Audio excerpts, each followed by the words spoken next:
All right, so of course, yes, ladies and gentlemen, of course, once again, welcome to another episode of the Victorious Ones podcast. Victorious Ones podcast, a place where gaming meets comics, meets sports, meets movies, meets inspiration. And of course, once again, my name is King Von Jr. And of course, for those on social media, you can follow me on Twitter at 301 King Von Jr. And of course, the show's, of course, the show's Twitter page at Victory Pod One. I'm on Instagram at Mr. King Von Jr. as well as on Victorious Ones podcast on Instagram as well.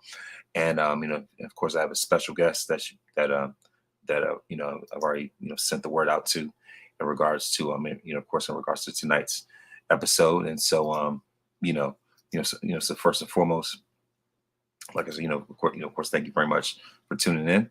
And so of course I'm going to be joined by Luke of Cheap Pop Rasslin. And so so of course this is a guy that I met at Wally Mania, and of course we were able to connect by way of social media, by way of Twitter and Instagram. Of course he's the host of of course of Cheap Pop Rasslin on IG and on Twitter. Where they have fantasy factions and fantasy warfare and things like that. So like I said, it's this real quick. As I'm waiting for my special guest. I've already, pretty much already sent the link, so I'm just waiting for him to, pretty much, wait for him to show up. So in that, like I said, in that regard, but of course, but of course, um, obviously this week, WWE celebrated their 60th anniversary of the WWE Championship. Hence, that's why I had this, had this amazing gold belt, winged eagle, the greatest design, the greatest, design for a championship in the history of wrestling, to be honest. And speaking of, also the fact that, of course, on Monday night, Raw, Triple H made the bombshell announcement where he revealed the brand new uh, WWE World Heavyweight Championship, which is really just the big gold belt with the giant WWE logo. And so, and just the way that they were just constantly throwing shade at, constantly throwing shade at Roman. I mean, taking shots left and right, saying things that I'm pretty sure more than likely they would not even say to his face. But hey, pretty much like neither here nor there. But yeah, I was like, yeah, they were going way in on when it comes to the Roman slander, the Roman shade, things like that. I was like, okay, then, well, I guess you're telling us how you really, really feel. But yeah, of course, Triple H, like the way he was alluding to it, the way it was building up. You're saying, congrats, of course, we know that Roman is going to be champion, for 1,000 days, and even though it's great for Roman, it's not exactly best for business. How that thing goes. Um, you know, if- and so so of course that was kind of like, okay, there's now starting to like slowly see where he's starting to get to, and just and then of course after he said as far as it's not best for business, I was like, all right, now I see what's about to happen, and of course, bingo, he reveals, the brand new championship, and saying that that whoever holds this title is going to be it's going to be a fighting champion. It's going to be defending. It's going to be here more often. Whatever this, that, third, and then Seth Rollins really, really went in. I mean, he spoke with his entire chest as far as being a fighting champion. Someone who's not a part timer. Such and such. I was like, yeah, okay, yeah, like I say, saying it with your whole entire chest, and just making all this noise, yada yada. I mean, I get it. Roman never beat you 1, 2, 3. You got that DQ, even though Roman still kept the belt. But it's just like, I mean, I guess I could see him getting it, but more than anything, I rather see somebody like Bobby Lashley get it, especially with him, being left off WrestleMania. And nothing against Rollins. This is his most popular, the most popular that he's been, probably like ever, really. You know what I mean? Like, as far as that's concerned, you have fans, like, going on with his music, over and over. Like whenever they say burn it down. I mean, in terms of his wardrobe, like I said, it's absolutely everything. And so speaking of, here's my special guest right here. Let me go and add him to the stream. What's up? How you doing, sir? I'm doing great. How about you? Can't complain. Can't Man. complain. Nice sunny day. It's beautiful out here. It 75-degree day. Absolutely. It's about 60, 65 over here on this end. So how are things going? Very good. Very good. Oh, are you East Coast? Yes. Okay. Yeah, everything's going very well. Very well out here. Very busy right now. Post WrestleMania. It's like that wheel doesn't stop turning, does it? Not at all. Are you on the West Coast? Yes. Yeah. So Northern California right now. Okay. Sort of near in the North Bay area. For about another month or so, and then I'm actually moving up to Oregon. Really? June with the missus. Yeah. Wow. Starting to get a different change of pace, kind of get up there a little bit more like countryside, get away from the noise a bit, get away from the city. I get it. I'm doing the Brock Lesnar thing. I want to like go out and get lost for most of the year and then come out for the big shows. You know what I mean? Exactly. Yes. So of course, for those that are watching, of course, this is Luke from Pop Rasslin, and like I say, is absolutely amazing. It's incredible. You're actually the first, I guess, I want to say international, but in terms of, as far as like, you're really the first guest I've had this whole year. And I know that we met physically face to face at Wally Mania, right? Mm-hmm. And so, of course, been a pleasure to meet you. And of course, you have a great, of course, a group on IG that does fantasy factions. So if you want to go ahead and, just introduce yourself and everything. Yeah. So I'm Luke, one half of the Cheap Pop Rasslin podcast. So it's a podcast me and my cousin, who lives in England, started a couple of years ago during the planning stages came during, pandemic times when we were all kind of inside, a little bit bored, needed something to do. Mm-hmm. So he approached me with the idea, and then that was the start of it, really. We just started going back and forth, kind of predicting pay-per-views against each other, kind of dueling one-on-one. And then, as time went on, we just started talking to more people, and it seemed like we were growing a little bit of a community here. So we wanted to come up with a way to kind of integrate ourselves more in the community and kind of bring people together. So we, like you mentioned there, the Fantasy Faction, we came up with a little game for ourselves, which is probably more popular than our podcast, which is fine. It's totally fine. But yeah, it's basically a fantasy league. People, you've played fantasy football, basketball, baseball, what have you. Mm-hmm. So we came up with our own version for wrestling. And right now we're proud to say we've got a lot of really, really nice people in our community now, including yourself. Lots of talented streamers, podcasters, what have you. And some people watching this right now will know a few people in our fantasy league, and it's just the way it's developed over the last year. We couldn't be happier with it. We've really, we've got to chat to some really nice people, such as yourself, and of course, there was Janelle from the Jobbeteers at Wally Mania, who you introduced me to, and we had Nikolai all the way up from Denmark. From the Wrestler and the Nerd podcast. He came out too, and it's been great. It really, it's helped us kind of define what we want out of this thing, really, which is, it's that community. I'll keep saying that word. It's been a really positive thing for us, and so that's our whole deal. We're a podcast, but I think we'll probably be more. I don't know if we'll lean more towards the fantasy. We'll see. Yeah, I see. And I see you got the Cheap Pop Rasslin shirt as we're speaking, like literally. Yes, the Better Than You version, the old MJF, which you can find on ProWrestlingTees.com. If you ever want to pick one up there. Yeah, definitely. And so I've seen the Fantasy Faction shirts. Those look real nice too. Thank you. Yeah. So like I said, I'm still look. So like I'm still waiting for mine to show up. So last time still out there as far as like getting processed or whatever. I checked by the 1st of May. I think it's going to arrive by. Okay, so great. Yeah, I'm sending you an exclusive one of a kind Fantasy Faction Vaughn t-shirt there. Thank you very That it much. won't be available in shops. It'll be one of a kind. So hold on to it. Maybe we'll sign it. Be worth Yeah, millions one day. that's what I'm talking about. I appreciate it. Absolutely. Thank you so much. Yeah, I mean, it's been an honor. Yeah, we're really happy to have you.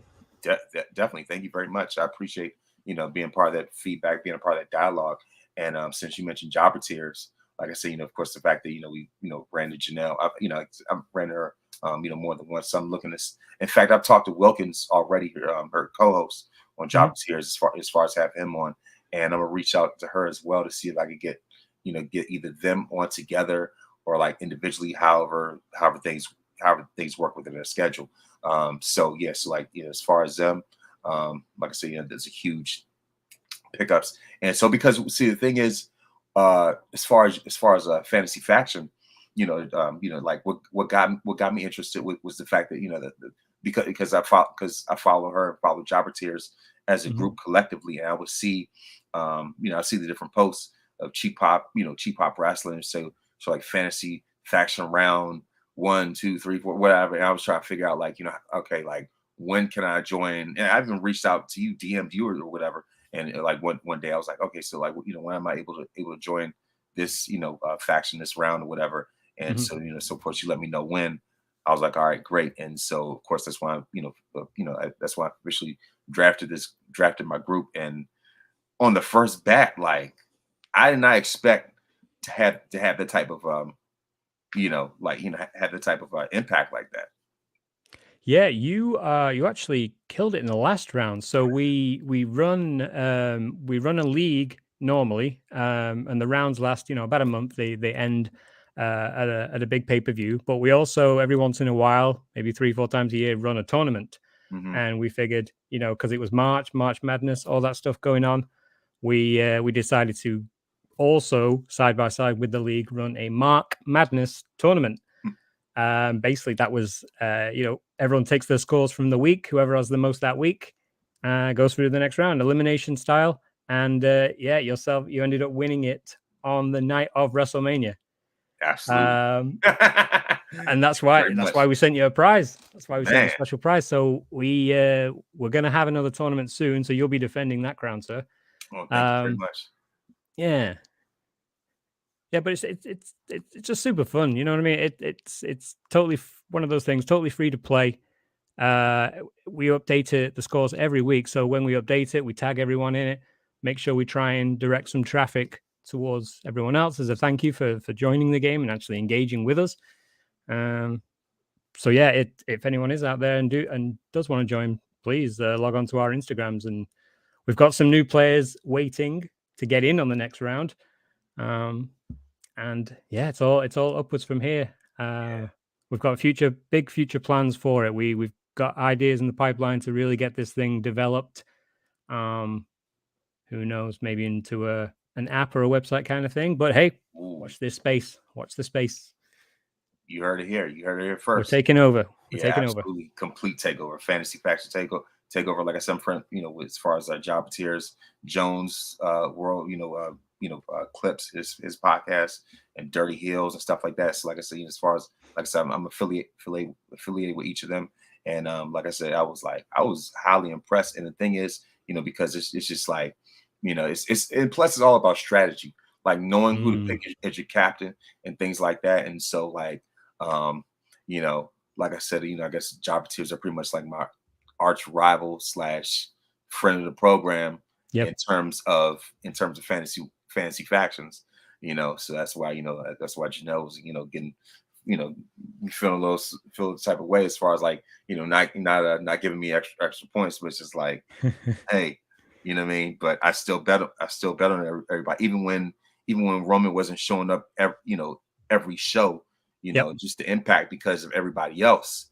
That's on it. I think that's very important too as well. Like when one is down, it's just like a matter of who steps up the most. Yep. There's definitely several strategies you can have towards the game. Obviously, if you have champions, then you can earn extra bonus points that way. But if you get sort of in the case with AEW, who kind of flip flop the championships a lot, you never know. It could be a double edged sword. Yeah. Um, and then you have the Roman Reignses who will maybe only have 1 or 2 matches per round, but is a guarantee. You just never know. And we have a rule where we have one team captain that earns you double points for that round. Mm. And I don't know if she's had her match yet, probably not, but we have Jade Cargill as our captain, our Oh, permanent captain. That's actually a rule we've introduced. So Cheap Pop Wrestling, our faction is locked in until WrestleMania 40 next year. So we've wow. given ourselves a curveball there. So we've picked a squad for the whole year and we've gone Jade Cargill as captain. I don't know how that's going to go tonight on Mm. Dynamite. Oh, yeah, Taya. It might be time. I don't know. It's risky, but we've found that I don't know. I guess wrestling for me is a little bit I don't know, a little bit better with some stakes on the line. You know what I mean? Some meaning behind it. Yeah. A little bit more meaning, I guess. And you can sort of root for your guys against other people's teams. It's just it's yeah, a lot of strategy, a lot of thinking can go into the game, and everyone picks sort of different squads, different strategies. So it's very interesting to see what people come up with, whether it be WWE heavy or AEW heavy or what have you. It's I mean, yeah, anyone who's played Fantasy League before knows it's a lot of thinking goes into who's going to be in your squad, and it's yeah. So right now, I believe you're after week 2. Let me get the scores up here. I think So I'm after gonna week top 2, you're kind of mid table, that. Hmm. still in with a shot. Yeah. We've got a new player this round, Girls Watch Wrestling 2, Oh, who've just yes. joined and are crushing it right now. Mm. So Wow. we'll see. We still got 2 weeks left. It ends at Backlash, and then we reset the scores again. So we'll see who comes out of this round.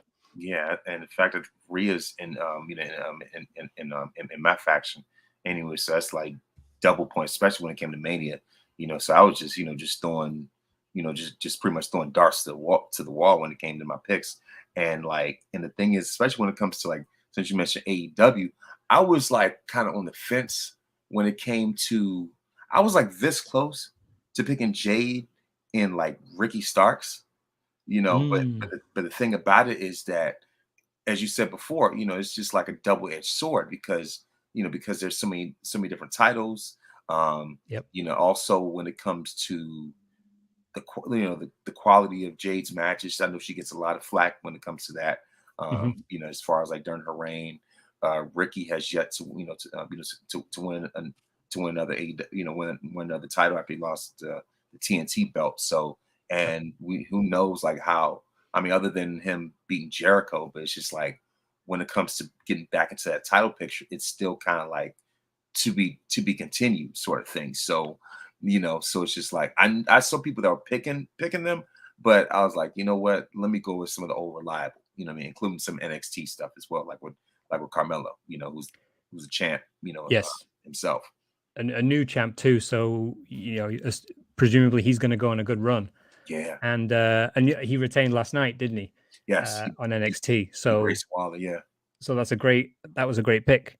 Yeah. Who, yeah, with the AEW thing, yeah, we try and go for a mix, but you just don't know like who is on and who is wrestling consistently every week. They have so many cards to shuffle around. And who knows, maybe that'll even out a bit more when they start this new Collision show Yeah. in June. So we'll be adding that show obviously to the game. So who knows? But AEW is a very it's a tricky roster. We tend to go WWE because it's I don't know, kind of safe. They tend to get a lot of the more consistent people on.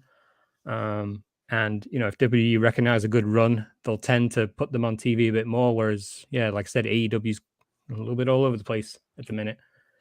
Yeah, like it's like Forrest Gump, like box of chocolates. You never know what you're gonna get with AEW.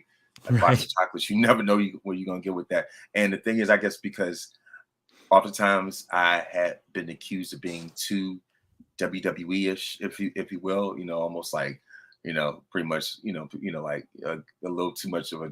I mean, yeah, I'm a WWE fan, I Hmm. guess that label of WWE guy, Yeah. can go either way. I'm a realist as well, but when it comes to this, I don't regret being so much of a big time WWE guy, especially when it comes to stakes like this, because as you said before, it's you have more of the safer picks, more reliable picks, if you will, you know what I mean. So it's just like so it's like it's like one of those things where it's flawed, but you know what you're gonna get. Hmm. With them, it's not this is not an anti-AEW thing at all. Like, let me go ahead and clarify this whatsoever. But what I'm saying is that because there's so many inconsistencies, I mean, WWE has no inconsistencies, but when it comes to a tournament like this, who's coming on. Oftentimes what you're gonna get anyway. Yeah. When it comes to that, it's just like so much stuff. Like there's certain things, a lot of stuff I'm sort of like been out of the loop on. You know what I mean? If it's not Jade, Brian Daniels, I know a few things here and there, but mainly because of Twitter, right? Yeah. Obviously I know Brian Danielson, Jericho. You know what you're gonna get. He's the veteran, but I'm not hitching my wagon on him at this point in his career. Right. You know what I mean? Yeah. Like I said, as far as Moxley, he's taking his break, whatever. Kenny, he's got extra mileage on him right now. His body's kind of like here and there. So it's just like, one of those things where, like I said, give me my Romans, Carmelos, Biancas, Rhea these days. Yeah. You know what I mean? Give me those any day. And and if I'm going in a battle, if I'm going to war, and I need a general, give me Roman. If I need reliable troops to know what they're going to do, give me those names. So Yeah. I'm good with who I have right now. Yeah. The thing with AEW, how I'm looking at it now, I definitely watched less than when it first started. A little bit of the buzz wore off for me, and a little bit of I guess when Cody left and Punk came in, there was a sort of a shift there. They're still going through their growing pains. You know what I Right. mean? And they I think they suffer by not having really two big things that WWE has. One is the production value and the way they can just present a star and set up that stage. Like it's second to none. Yeah. And also, much gets said about being creatively withheld in WWE, and that can be the case sometimes. But there's also a drawback to giving people too much freedom over their own stories within AEW in particular. I'm not I wouldn't doubt the talent, the in-ring talent of a lot of people over AEW. I really wouldn't doubt No, any of the talent, neither would I. but are they? Is everyone a good storyteller? Is everyone good at presenting themselves um, in a way that will make them stars? Um, if you go to WWE, it seems like there's a lot of people there who are experienced in doing that, in creating the stars, who know what to do to discipline the talent in a way that gets them up to that next level, even if they don't see it. It seems like Triple H is kind of that guy who can put his arm around you, but kind of tell you where you're going wrong, and sort of lead you in the right direction. Whereas a Tony Khan will put both of his arms around you and give you a big hug, which is nice, Yeah. but it you would think it needs a little bit more discipline in terms of the creative there, and they'll get it, I'm sure. If they can put away some of their dramas, then they have everything they need to thrive. So, but anyway, with regards to AEW television, I guess right now be, um, I'm looking to be impressed. Like I want to be drawn in. So I'm sort of looking all over that roster and the TV shows each week, and like entertain. Give me an excuse to watch it consistently, and they'll get there.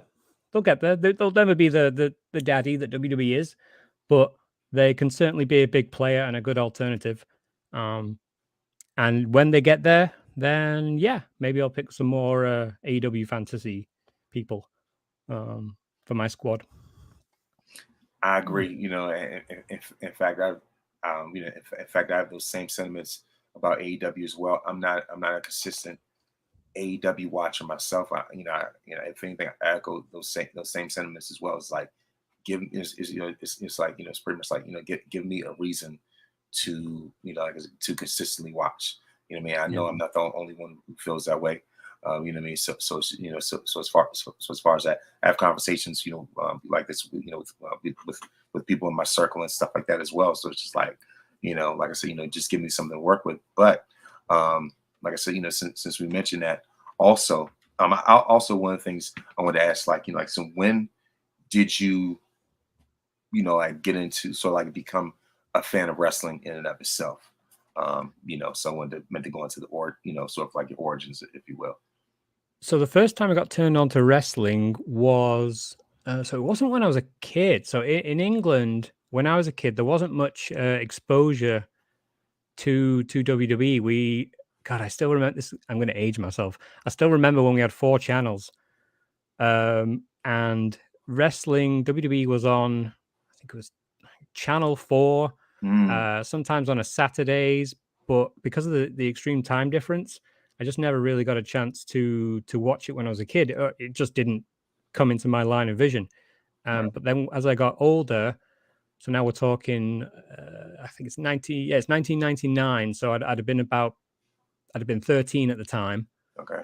Um, so I was starting to stay up a little bit later. I was watching some TV. I was flicking around, and then that's when I came across the build up to St. Valentine's Day Massacre, um, and I saw this bald headed dude. Just first of all, I didn't really know the concept of pro wrestling. I saw a ring, and I knew what boxing was, so I knew like sporting competition and fighting happen within a ring. But then I see this bald dude flipping people off, Ah, mouthing off at everyone, and like talking shit to his boss. So I was like, "What? Okay, I'm interested." Like like I said, I'm 13 at the time. Male hormones are happening.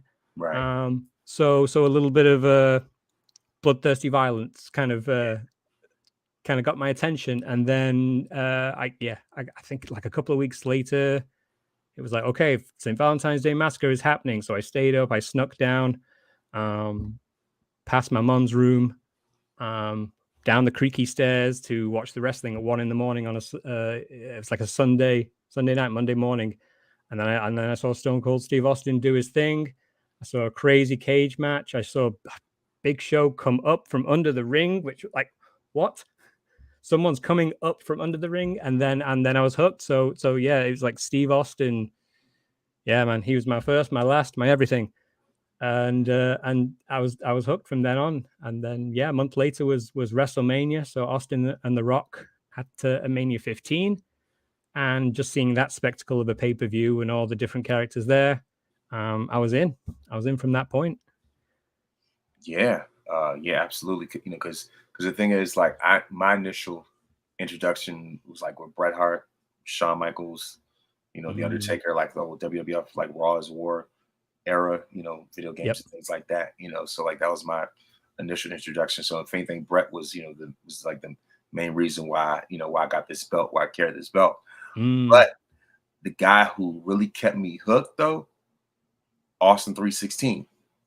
Same guy that you just mentioned, Stone Cold Steve Austin. And that's when my fandom like really kicked in, because you said you were 13 in 1999. So we're like 3 years apart. So I was 10. Well, 9 going on 10 that July. And so like I said, I remember like Stone Cold Steve Austin on the old like Warzone video games, WWF mm-hmm. Attitude and things like that. And like what really got me. I mean, of course, other than the submission match with Brett, Yep. and him with being the Intercontinental champ and stuff like that. Like when Austin 316 was like really, like I said, really lighting up, especially before that King of the Ring 1996. That was something we had never ever ever seen before. That speech, I was like, that was unfreaking believable. But the first WrestleMania that I remember us ordering, like I said, was WrestleMania 14.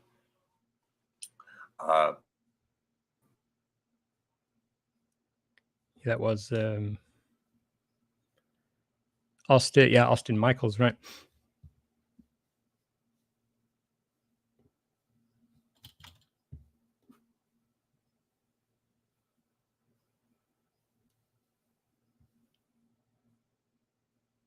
Oh, I don't know if you can hear me, Vaughn. The stream's gone down.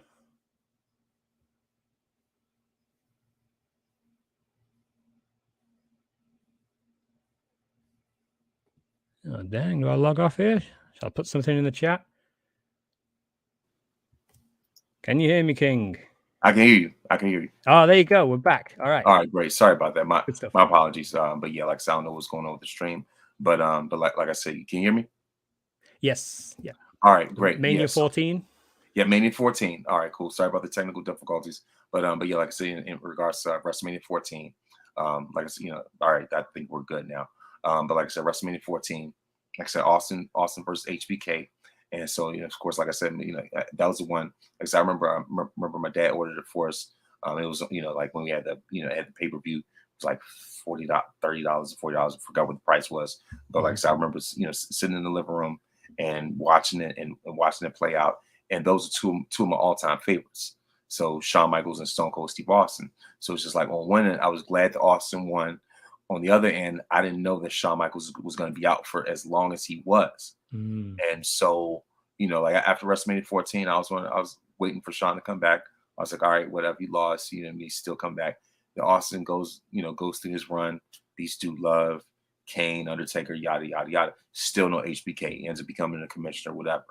And but like I said, like I said, the thing about it was that like I said, Austin, either way, he had a phenomenal run.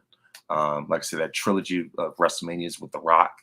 I mean, he was the one who carried that mantle of of the WWF and just wrestling.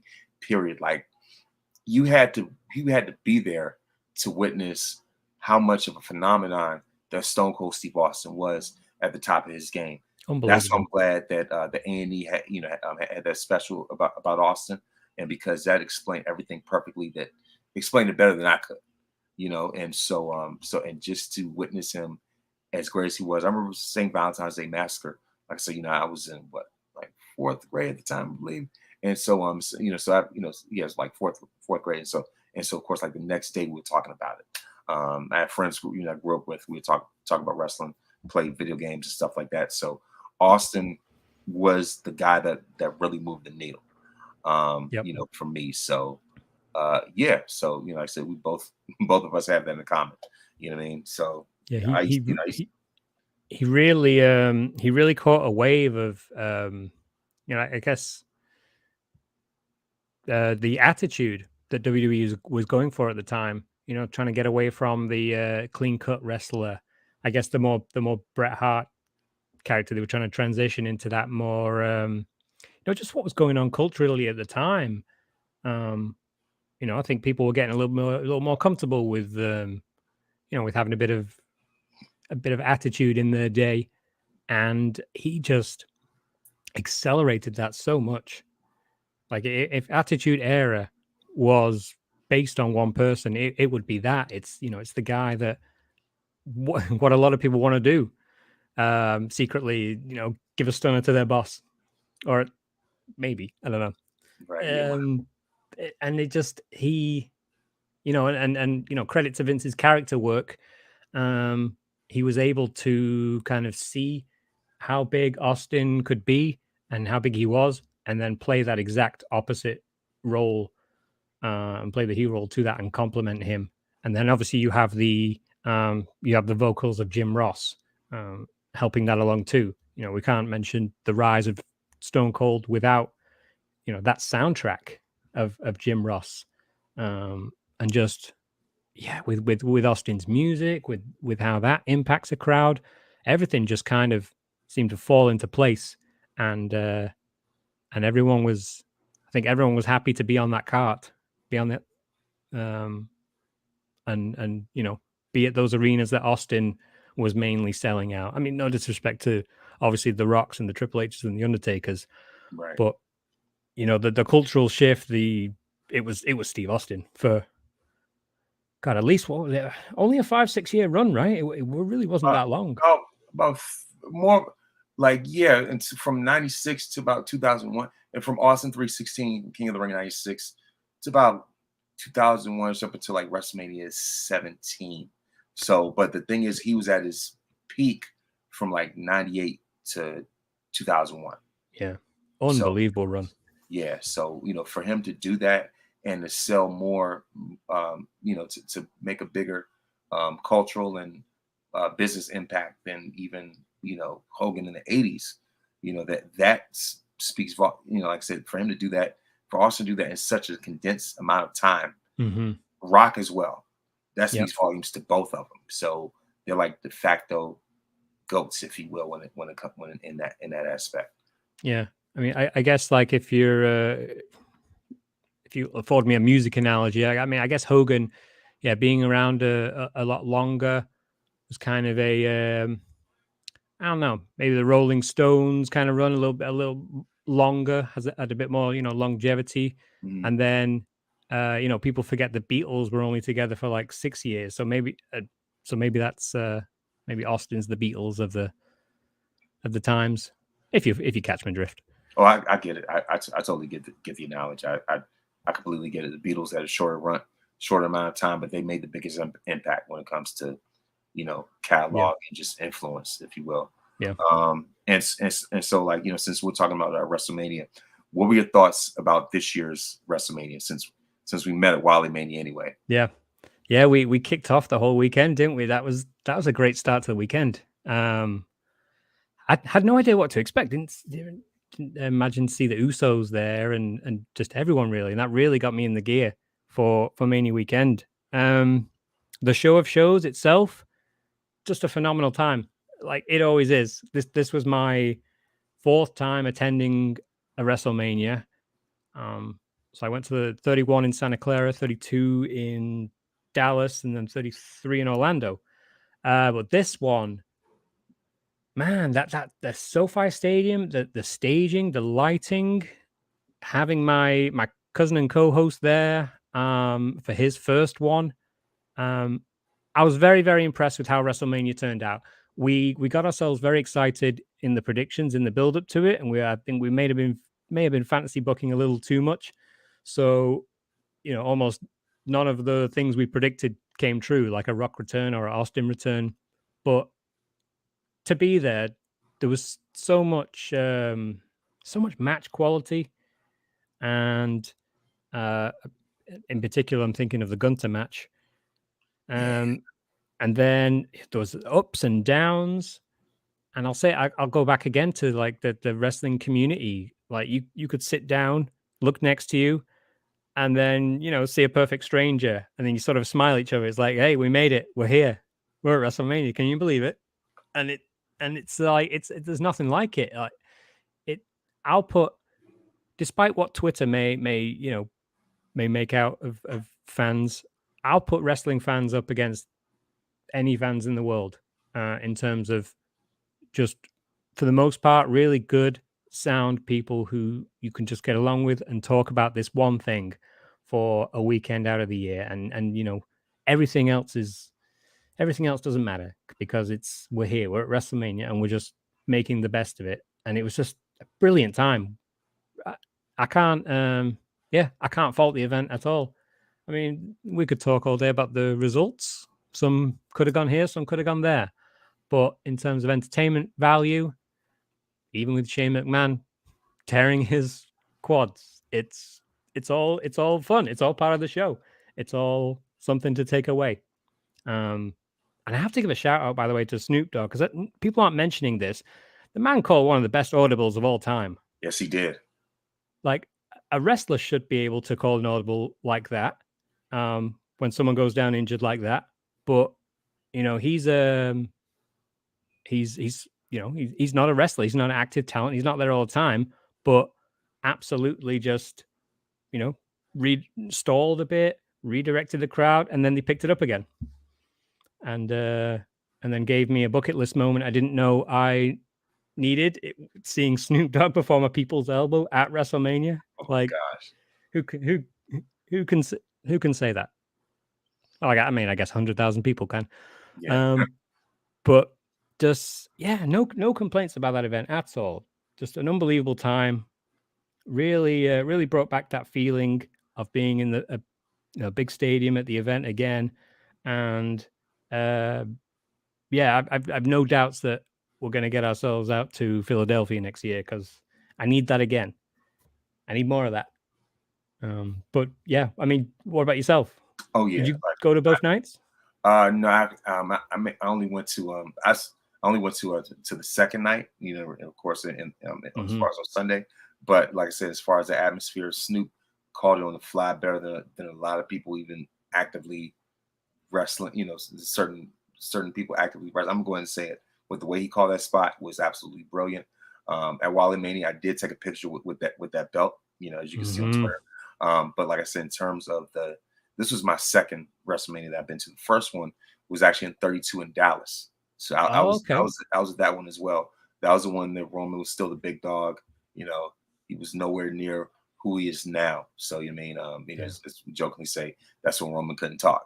But like I said, I was at that one, but I was determined to be at this one because to see Roman up close at this form where he is now. I Yeah. was like, look, I gotta fly out here. I gotta do it. You know what I mean? Since I couldn't make it for Tampa, it wasn't in the cards to be in Dallas.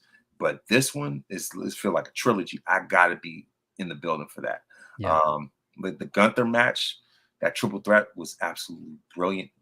Absolute banger on banger. Sheamus would say. I mean, it had people at the edge of their seats going up, sitting down, up, down, and that, and also the main event with obviously with Roman versus Cody. Hmm. Like I said, and then night one, the best one for me was Charlotte versus Rhea, hands down. You know what I mean? You know what I mean? So Yeah. as far as the presentation, they brought it. You know, there were no complaints from me at all whatsoever. So when it came to the presentation of Mania, um, Philly is definitely on the cards for me without question. It's much closer to where I am anyway. Nice. You know what I mean? So it's just like that would be my third. Third WrestleMania. You know what I mean? So like I said, I look forward to it. Plus the 40th anniversary of WrestleMania next Have year. to. You know what I mean? Yeah, you got to, and also. Speaking of that, I wanted to venture. What do you think about the new belt that was revealed on Monday? The new world heavyweight belt. Um, I guess there's two ways to look at this. I'll start with the design. Um, I like it. It's about what I expected from a new world title. I mean, obviously we heard rumors that one was being made, and what would it look like? Would they bring back an old classic? I mean, I knew the big WWE logo would have to go in the middle because that's the visual advertisement, right? If they go around to TV shows and people don't necessarily know what WWE is, you can't really have that old regular big gold belt. You really, in these days of branding, you really have to have that logo slapped on the front. But it's not taking up the whole belt, which is good. And if you're going to model it after an old world championship, then why not have that classic big gold NWA um, title that's been so well traveled? So I'm glad that that sort of shape is back under the WWE umbrella. Um, we'll have to see how uh, the world title situation pans out. It's tricky with WWE because two world titles under one umbrella, it's it never seems to work out that well for me. Like there's no two, you can't have two number one belts. I feel this way about the women's division too. It feels diluted to have. I feel like you should have the one belt at the tippity top, um, one that can travel between shows. And if you can't have two, I mean, I guess you could focus on other belts if you only had the one. But so I'm kind of seeing where this is going. Uh, Roman Reigns is basically, I don't know, has he been demoted now? He's still, universal undisputed champion, Yeah, but is how's he going to feel about this new belt coming in, and he's not the undisputed top dog anymore, as it were. So we'll see how that transpires. We'll see how it works out. There's going to be a lot of great, exciting matches surrounding this new belt. You're going to have your Seth Rollinses, your LA Knights, and Gunther's going to have a crack at that soon. So yeah, in terms of how it's going to fit into programming, it's a wait and see for me. But I love the design. I do. I think it's going to grow on me even more. But I wouldn't mind wearing that belt myself. Yeah, if someone wanted to buy it for me. Yeah, I wouldn't mind either. But but the thing about it is that um, it also draws shades, as you mentioned, of the world heavyweight title combined with the NWA championship. Mm-hmm. So because it's got the world heavyweight, like say title like plate design, but also has that silver globe in the middle, reminds you of the NWA championship. It's just like you just throw both of them together with the WWE logo for the sake of branding purposes. And that's one of the things that people have to understand is that right now in this age of media, social media, brand marketing, people making sure that they protect the brand, that they promote the brand. That's what it's all about, especially when it comes to sports teams and win championships. Like especially when it comes to the players, they would love to walk around with a championship. Like a belt is like the ultimate prize when it comes to a champion. It's the most synonymous prize as far as a championship. Yeah. And so, so with this draft, it reminds me of when it was the big gold belt as well as the undisputed Ruthless Aggression Championship that like Lesnar and Angle used to have, and Eddie, stuff like that. Reminds me of that. And so as far as that, I said Roman's, climbing to 1,000 days, as I mentioned, like at the beginning of this episode before he came on, and how they were just throwing shots at him left and right, especially when it came to Rollins, right? Yeah. But I was like, you know what? And the thing about it is, if there was anybody that would hold it other than Rollins, I would say probably Bobby Lashley when he comes back. Gunther's definitely would be in the running, but I would like to see him break Honky Tonk's record first in terms of the Intercontinental Championship record. So I like to see him go past 450 days, before we get to that point. But he's definitely in the running though. He's got to be close, right, Gunther? Yeah, he's over 300 days actually. So I checked. He's I know he's over 300 days as champion. So give it another 100 days, another 3 months, 4 months, sometime past SummerSlam at least. Then that's when he's going to end up breaking it. And also, what'd you think? I said a couple of the things I wanted to get into, before we wrap up. I'm pretty sure you've seen the top 50 list that yes, got it right here. That just came out. So in fact, like I know I sent one to you, like as far as like in the DM, but like as far as like my official list, I already like tweeted that out. I don't know if you got that one, but I saw that. Yeah. So what'd you think about it? I mean, obviously, Stone Cold, number one. Hard to argue with that. I mean, obviously, this list is not fully acknowledging the tribal chief. Otherwise, if it was, he would be number one. But no, I get it though. This list has a lot of factors in it. Obviously, you've got your in-ring achievements, technical ability, influence, cultural impact, and all that. So Stone Cold Steve Austin, for that, lightning in a bottle, that run he was on, nobody transcended the business like that. And we've just talked ad nauseum about why that is. And also it says something where the popularity of a superstar is such that you keep The Rock at number 2. You know what I mean? Yeah. Because The Rock, in any other universe where Stone Cold doesn't exist, then The Rock is, being talked about as, potentially the greatest of all time and definitely number 1 on the list. So I get why we've got The Rock at number 2 there. Number 3, The Undertaker, of course, just longevity. God, his ability to make us care for so long about his character, his ability to keep the kayfabe up for so long, and like we really, in an era where we really want to take a peek behind the curtain, In fact, no, we just want to tear the curtain down at this point. Yeah.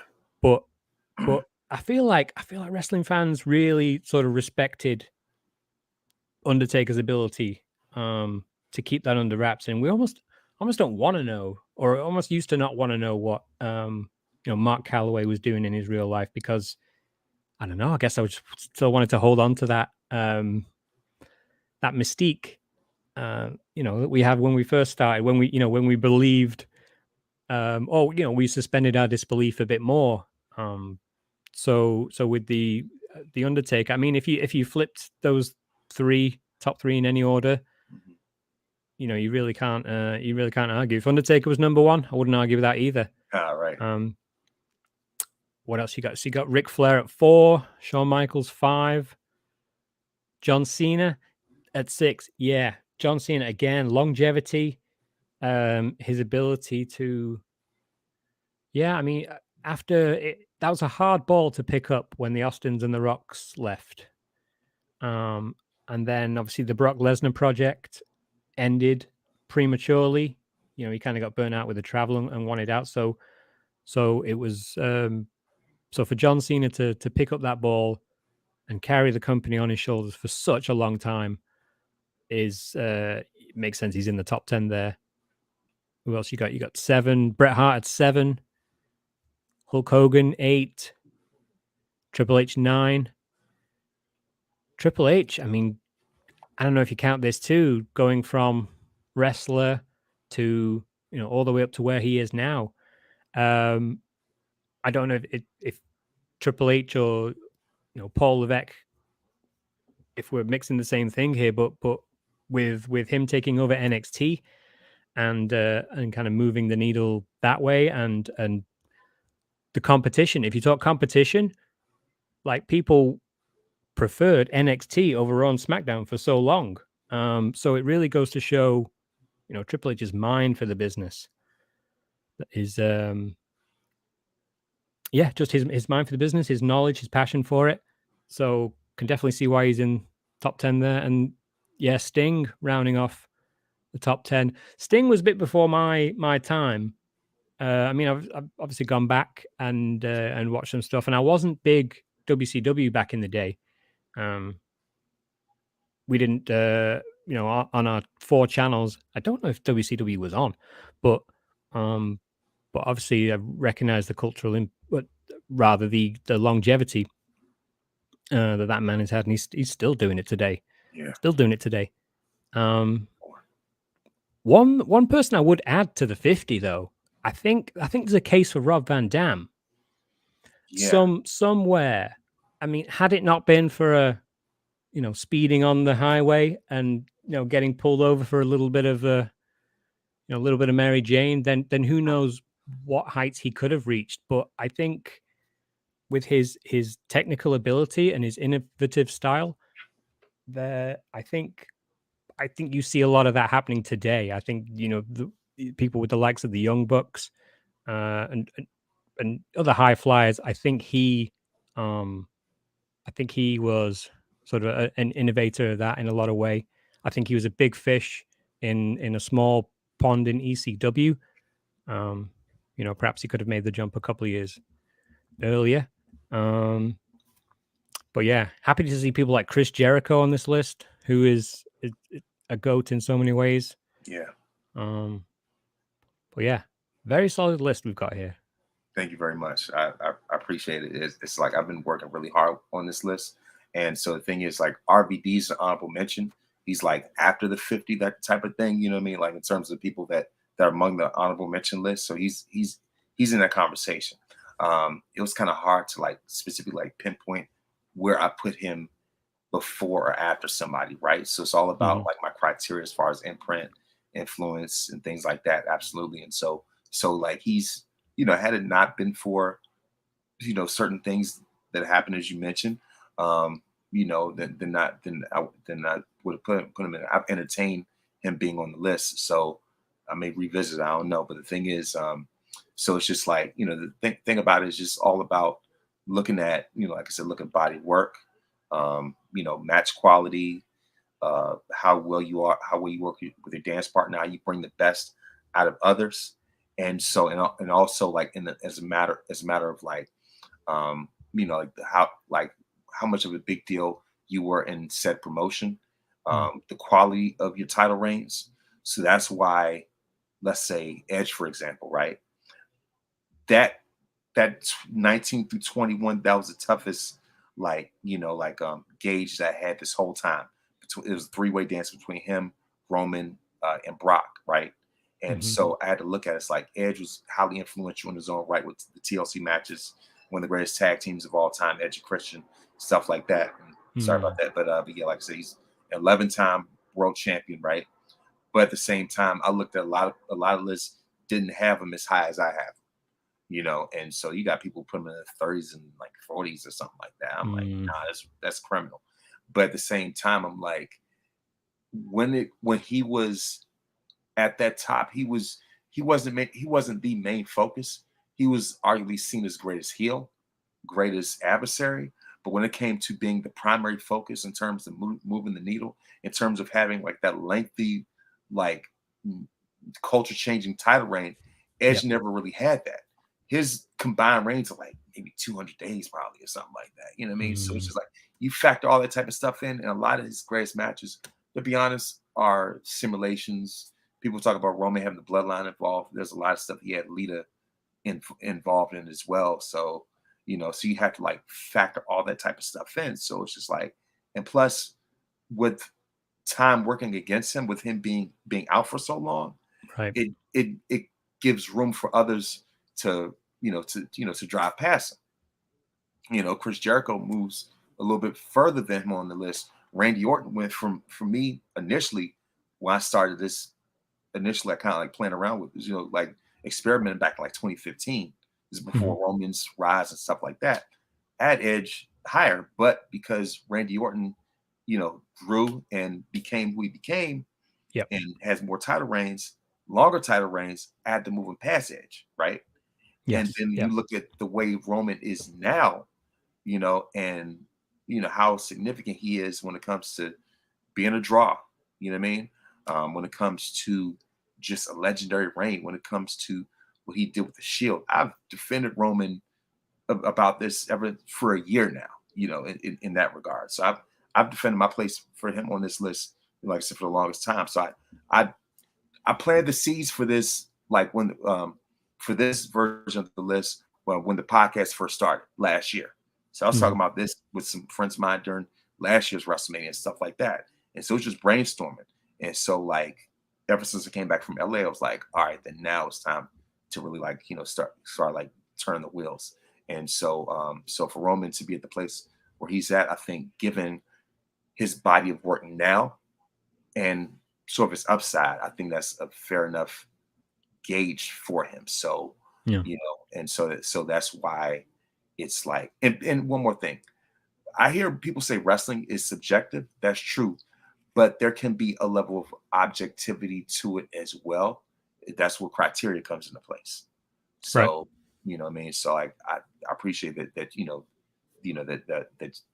like this list that we were able to go over it. You know what I mean? So yeah, and so one more thing before we wrap up, a little bit of name association.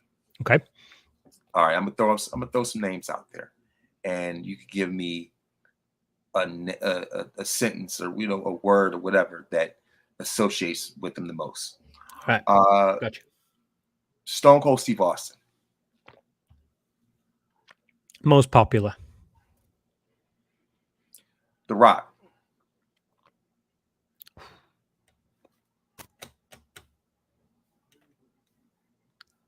Second most popular. I'll That's a cop out. be right back.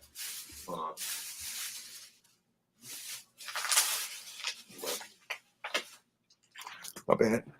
Uh, I can think of a better one for The Rock. Goosebumps. absolutely. John Cena, Mr. Reliable. mm. Undertaker, A blueprint for what a character should be. couple more. Shawn Michaels,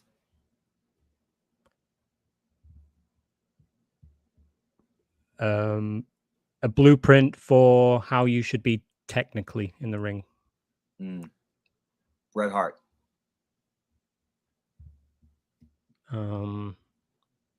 Ultimate professional within the ring. Yeah. One more. Roman. God. King Roman, the emperor. I acknowledge. Absolutely. Yeah. So this is a Roman Reigns, like I said, the Stand podcast, Defender podcast. And so, like I said, no matter what, he is one of those guys whose legacy I will continue to defend. And so, Luke, thank you very much for joining, and let everybody know where they can find you. Thank you for having me, King. This has been really great. You can find us at our main landing page. I guess it would be our Instagrams at _cheap_pop. And there you can find our fantasy faction. You can find links to our episodes. You can find links to other podcasts within our community. So head to our Instagrams and you can get everything on there. So yeah, like, comment, reach out, check out our latest episode. We had ChatGPT predict the WWE draft. By the way, ChatGPT acknowledges the tribal chief. So a bit of a spoiler on the episode. Roman Reigns came out number 1 on the draft. We didn't influence it or anything. We just put the most basic information in. So even ChatGPT acknowledges the chief. So yeah, get us on the Instagram. Our podcast is on anywhere you get your podcasts: Apple, Spotify, Google Pods. And yeah, if you want to get in on the fantasy league, just by all means, reach out to us, get in our direct messages, and we'd love to have you. And just like we've loved having you, sir. And I just want to say thank you again for introducing me to Janelle at Wally Mania. Because I don't know, man. Like I really love the Job of Tears podcast. I don't know, I might have felt some intimidation there.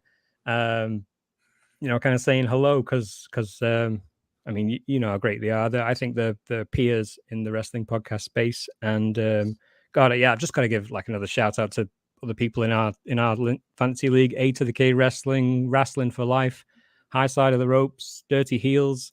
Let me rattle off the names real quick. Got the list here. Girls Watch Wrestling 2, Gigi for the Win, Faction Cast, Wrestling Takeover, Dad World Order, Victorious Ones, hey, Wrestler and Og Norden, Sellout Podcast, Heel Turn Wrestling, Willie Does Wrestling, Jobber Tears Podcast, Buzzing with Marlowe, and Last Week in Wrestling Podcast. That's everyone is in so far. So if you want to join a big community of like-minded fans who just want to have a good time, who want to talk, the greatest performance art in the world, then come say hello. We're friendly people, and terrible at shout outs and outros. I hope I wasn't rambling on there. Hey, look, don't listen. Don't worry about it. Hey, like I'm not exactly the best when it comes to outro sometimes myself, but at the same time, like I said, I greatly appreciate you being on as a guest, and everything that you contribute when it comes to this wrestling community. And so, like I said, of course, when we were Wally Mania, you saw Janelle. I was like, look, since you mentioned the name, she came as like I think like about a split second, maybe or two after you said her name. All of a sudden, she came through the door. I was like, you know what? Let me make that happen. You know what I mean? And so I appreciate that. Yeah, definitely. You know what I mean? So like I say, we appreciate you as well. Thank you very much. I'm gonna make sure to have your social media handles and everything like that in the description of this episode. So to go ahead and plug that. And once again, Luke, thank you very much. As far as Cheap Pop Rasslin, great show. And like I said, look forward to more that's in store. So thank you very much for coming on. Cheers, King. Look forward to talking to you again. Thank you very much. All right, man. See you down the road. See you down the road.